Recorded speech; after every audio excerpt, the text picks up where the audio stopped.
ஒரு மருந்து ரங்சம் என்கிற மருந்து மூட்டு வலி, கட்ஸ், பர்ன்ஸ் ஆகிய எல்லாத்துக்கும் பயன்படக்கூடிய ஒரு 3-in-1 பர்பஸான மருந்தை எப்படி செய்யலாம்னு பார்க்க போறோம்.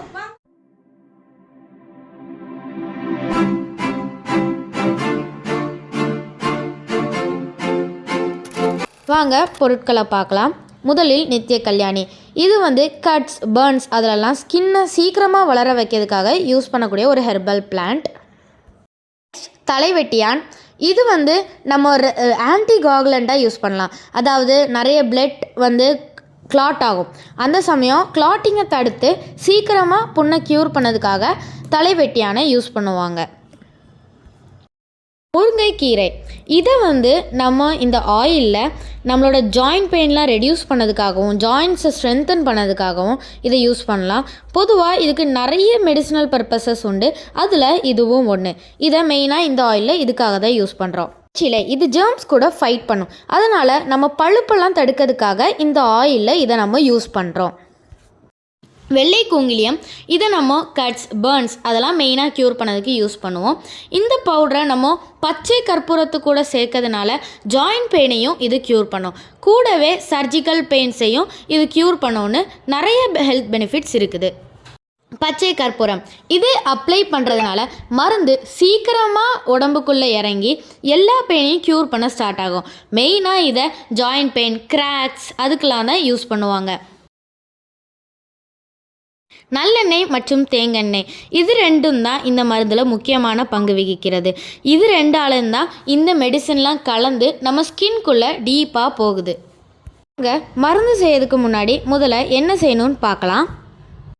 இப்போ தலைவெட்டியான மிக்சியில் ஆட் பண்ணிக்கோங்க. 2 கப் தண்ணி சேர்த்து நல்லா அரைச்சி எடுத்துக்கோங்க. அப்படி உங்களுக்கு நரம்பலைன்னா இன்னொரு வாட்டி கூட நீங்கள் மிக்சியை போட்டுக்கலாம். நல்லா அரைச்சி எடுத்துக்கோங்க. இந்த மாதிரி ஃபைன் பேஸ்ட்டாக வர வரைக்கும் அரைச்சி எடுத்துக்கோங்க. ஜூஸ் மாதிரி வரும். இதுக்கப்புறம் இதை நம்ம ஒரு அரிப்பில் ஊற்றி இதோட சாரை எக்ஸ்ட்ராக்ட் பண்ணணும். எல்லாத்தையும் நல்லா ஊற்றி நல்லா அந்த சாரை எக்ஸ்ட்ராக்ட் பண்ணி எடுத்துக்கோங்க. அதே மாதிரி நித்திய கல்யாணி இலை மற்றும் பூ இதெல்லாம் பறித்து எடுத்து அந்த ஜாரில் ஆட் பண்ணி 1.5 கப் தண்ணியையும் ஊற்றி நல்லா அரைச்சி எடுத்துக்கோங்க. நம்ம தலைவெட்டியான் ஜூஸை எப்படி அரைச்சி எடுத்தோமோ அதே மாதிரி இதையும் அரைச்சி எடுத்துக்கோங்க.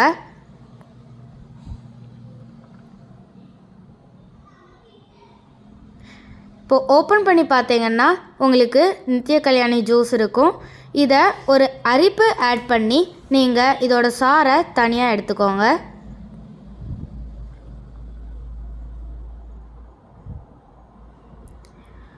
சாறு எடுத்துட்டு வர மீதமுள்ள எல்லா இலை பார்ட்டு மிச்சம் அரையாமல் இருக்கிற எல்லாத்தையும் தனியாக எடுத்து வச்சுக்கோங்க. அது நம்மளுக்கு யூஸ்ஃபுல்லாக இருக்கும்.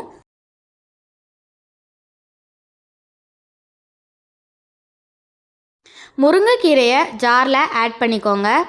ஆட் பண்ணிவிட்டு நம்மளுக்கு முருங்கைக்கீரையை அமுத்தலாம். அதனால் அமுத்தி ஈஸியாக அரைச்சிடலாம். மற்ற எல்லா மாதிரி இல்லாமல் இதுக்கு வெறும் 1 கப் தண்ணி ஆட் பண்ணி அரைச்சா போதும். இதோட ஜூஸ் கொஞ்சம் ஸ்டிக்கியாக தான் இருக்கும்.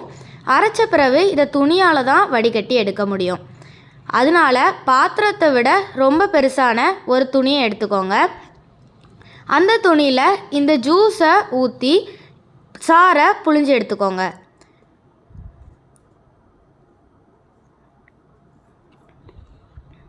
புளியும் போது கவனமாக புளிங்க.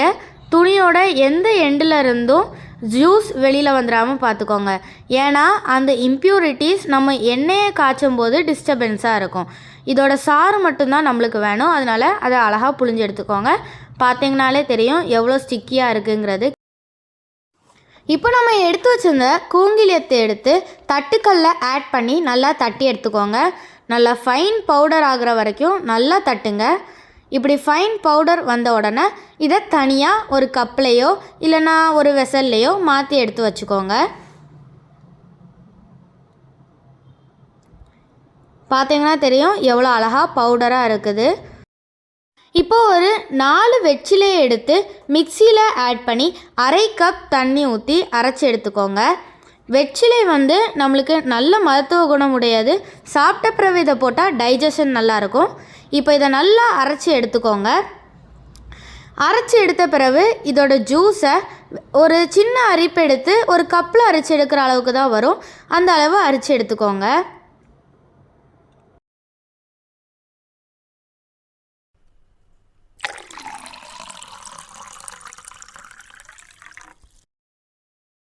இப்போ ஒரு சின்ன துண்டு இஞ்சியை நல்லா தட்டி எடுத்து ஒரு பிளேட்டில் வச்சுக்கோங்க. கூடவே 8 பல்லு பூண்டையும் நல்லா தட்டி அதே பிளேட்டில் வச்சுக்கோங்க.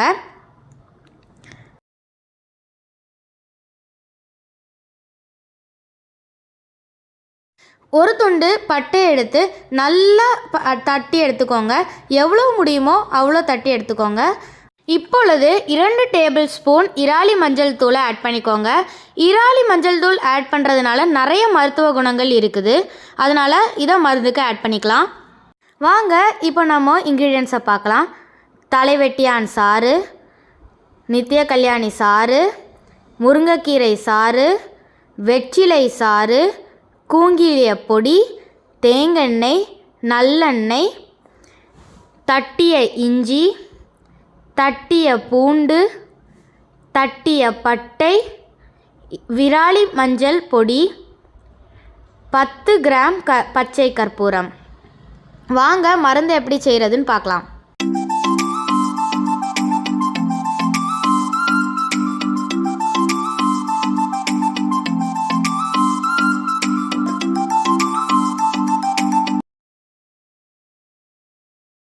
இப்பொழுது அடுப்பில் ஒரு கடாயை வச்சுக்கோங்க. அதில் தலைவெட்டியான் சாறை ஆட் பண்ணிக்கோங்க. பாருங்கள் இதோட கலர் எவ்வளோ அழகாக இருக்குன்னு.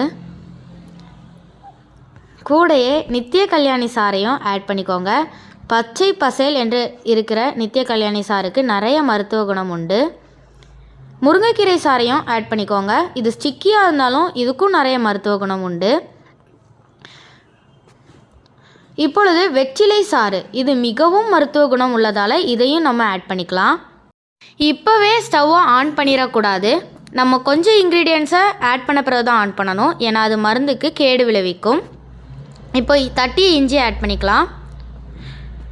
கூடவே தட்டிய பூண்டையும் ஆட் பண்ணிக்கலாம். இப்போ நம்ம ஸ்டவ்வை ஆன் பண்ணிக்கலாம். ஆன் பண்ணி கொஞ்ச நேரம் ஹீட் பண்ண விடலாம்.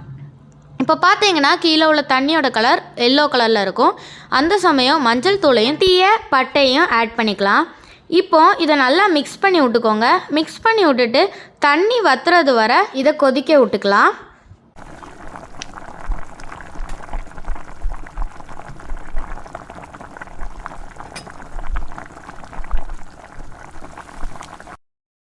இப்போ பார்த்தீங்கன்னா அழகாக எல்லோ கலரில் இருக்குது. இந்த ஸ்டேஜில் நல்லெண்ணெயும் தேங்காய் எண்ணெயும் ஆட் பண்ணி நல்லா நம்ம மிக்ஸ் பண்ணி விட்டுக்கலாம். பாருங்கள் அந்த எண்ணெய் மட்டும் எவ்வளோ அழகாக மேலே ஃப்ளோட் ஆகுதுன்னு. கொஞ்ச நேரத்தில் இதுவும் மிக்ஸ் ஆக ஆரம்பிக்கும்.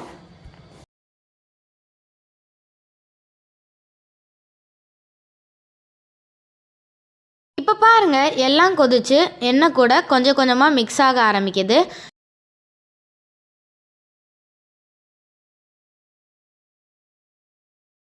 இப்போ பார்த்தீங்கன்னா எல்லா இன்க்ரீடியன்ஸும் நல்லா மிக்ஸ் ஆகி வந்திருக்கு. ஆனால் பார்த்தீங்கன்னா கீழே அடியில் ஒரு பிசின் மாதிரி இருக்கும்.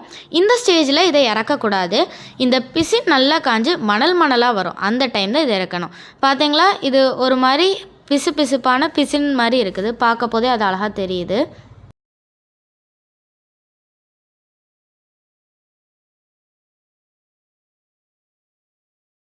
இப்பொழுது நான் முன்னாடியே சொன்ன மாதிரி அழகான மணலான பருவம் அந்த பிசின் மாறி வந்திருக்குது. பார்த்தீங்கனாலே உங்களுக்கு தெரியும் எல்லாம் எப்படி பொரிஞ்சு வந்திருக்குன்னு. கூடயே எண்ணெயும் நல்ல டார்க் க்ரீனாக நம்ம உடம்புக்கு தேய்க்கக்கூடிய எண்ணெய் கன்சிஸ்டன்சியில் வந்திருக்குது. இப்போது ஸ்டவ்வை ஆஃப் பண்ணிக்கோங்க. நம்மகிட்ட மிச்சம் இருக்க இன்க்ரீடியன்ஸான கூங்கிலியத்தையும் பச்சை கற்பூரத்தையும் இதில் ஆட் பண்ணிக்கோங்க. எண்ணெயோட ஹீட்லேயே இதுங்க எண்ணெய் கூட கரைஞ்சி போயிடும். ஆனால் கூங்கிலியத்தை ஆட் பண்ண போது மட்டும் கொஞ்சம் பார்த்து ஆட் பண்ணுங்கள். சில சமயம் அது உங்கள் மேலே தெரிக்கிறதுக்கு சான்ஸ் இருக்குது. எல்லாத்தையும் ஆட் பண்ணிவிட்டு ஒரு தடவை நல்லா கிண்டி விட்டுக்கோங்க. அப்போது நம்மளோட மெடிசின் தயாராக வந்திருக்கும். அடியில் உள்ள பிசினை மட்டும் நம்ம அடித்து எடுத்துட்டோன்னா நம்மளோட மெடிசின் தயார் நிலையில் பாட்டிலில் எடுக்கிற அளவுக்கு வந்துடும்.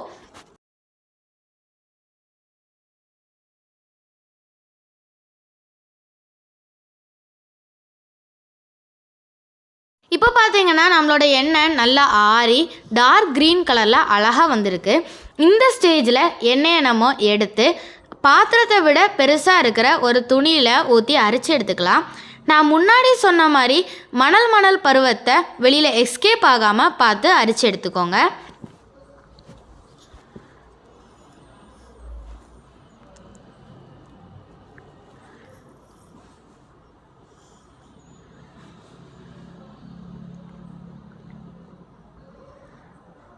நல்லா புழிஞ்சு நம்மளோட ரங்சம் எண்ணெயை அழகாக வெளியில் எடுத்துக்கோங்க.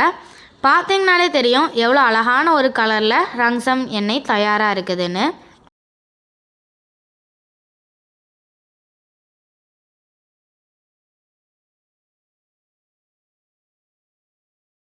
இப்போ பாருங்கள் நம்மளோட எண்ணெயை பாட்டிலில் நிரப்பிகிட்ருக்கோம். 100 ml பாட்டிலில் அழகாக நிரப்பிகிட்ருக்கோம். பாருங்கள் எண்ணெயோட கலர் எவ்வளோ அழகாக டார்க்காக இருக்குன்னு. இப்போது பாட்டிலை நம்ம நல்லா சீல் பண்ணிக்கலாம்.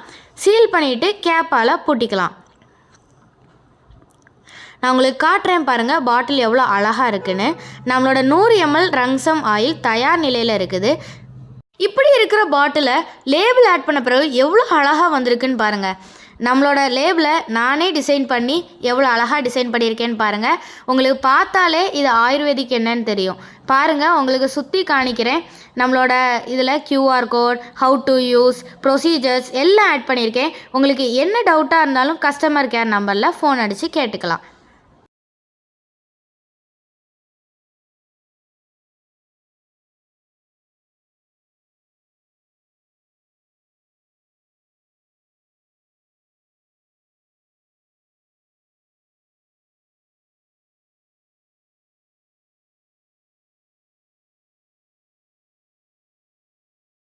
நான் இதை ஒரு நோ வேஸ்ட் ஐடியாவில் பண்ணுறதுனால நம்மளுக்கு கிடைச்ச வேஸ்ட் பொருட்களான அந்த வேஸ்ட் பார்ட்டிகிள்ஸ், நம்ம சாரை புழிஞ்ச பிறகு கிடைச்ச பார்ட்டிகிள்ஸை இப்போ நம்ம ஒரு ஹெர்பல் ஒத்தடமாக கன்வெர்ட் பண்ண போகிறோம். அதை எப்படி பண்ணுறதுன்னு பார்க்கலாம். இப்போது நம்மளுக்கு கிடைச்ச வேஸ்ட் அவ்வளோத்தையும் ஒரு நாள் நல்லா காய வச்சு கடாயில் ஆட் பண்ணிக்கோங்க. ஆட் பண்ண பிறகு நல்லா வதக்கி எடுத்துக்கோங்க. அது ஒரு பிளாக்கிஷ் கலரில் வரும். அந்த சமயம்தான் இந்த ஹெர்பல் ப்ராடக்டை நம்ம அரைக்க முடியும். இதை நல்லா வதக்கிக்கோங்க. ஆவியாக வரும், வாட்டர் கண்டென்ட் எல்லாம் பறந்து போகும். அப்புறம் நம்மளுக்கு கிடைச்சிருக்க கொஞ்சோண்டு எண்ணெய் மட்டும் இந்த பார்ட்டிகிள்ஸில் இருக்கும். இப்போ பார்த்தீங்கன்னா நல்லா பிளாக்கிஷ் கலரில் இது வந்திருக்குது. நல்லா பாருங்கள் ஆவியாகி வாட்டர் கண்டென்ட்லாம் போகுது. இப்போ நம்ம ஸ்டவ்வை ஆஃப் பண்ணி இதை நல்லா கிண்டிகிட்டே இருப்போம். ஆறுறது வரை கொஞ்சம் கிண்டிகிட்டே இருந்துக்கோங்க. கை சூட்டுக்கு வந்த பிறகு ஒரு பிளேட்டில் மாற்றி ஆற வச்சுக்கலாம்.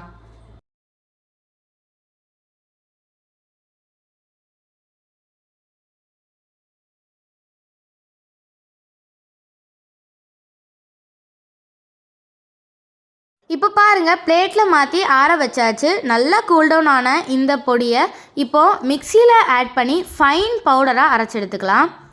பாருங்கள் நான் இப்போ மிக்சியில் ஆட் பண்ணுறேன்.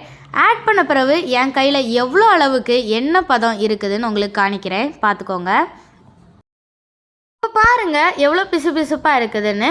இதை நல்லா ஃபைன் பவுடராக அரைச்சி எடுத்து ஒரு ஹெர்பல் ப்ராடக்டாக கன்வெர்ட் பண்ண போகிறோம். எக்காரணத்துக்கு கொண்டும் அரைக்கும் போது வாட்டரை ஆட் பண்ணிடாதீங்க. ஏன்னா அதோட ஆயில் கண்டென்ட்டே வேஸ்ட்டாக போயிடும்.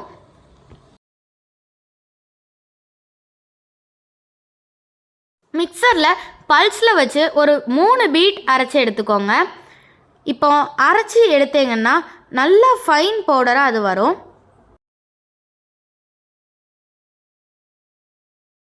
இப்போ பார்த்தீங்கன்னா அழகான ஒரு க்ரீனிஷ் கலரில் உள்ள ஒரு ஃபைன் பவுடர் நம்மளுக்கு கிடச்சிருக்குது.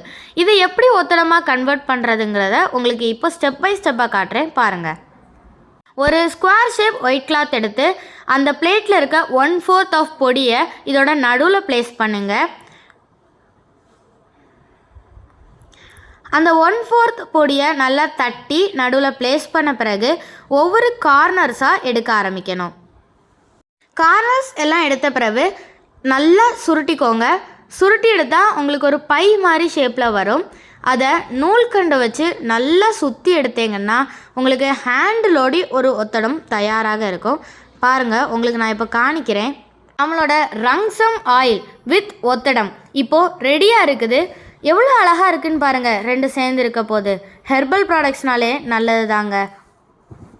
இதை பார்த்து மகிழ்ந்த அனைவருக்கும் முள்ளஞ்சேரி எம் வேலையன் ஐயா அவர்களுக்கும் எனது நன்றிகள். தேங்க்ஸ் ஃபார் வாட்சிங்.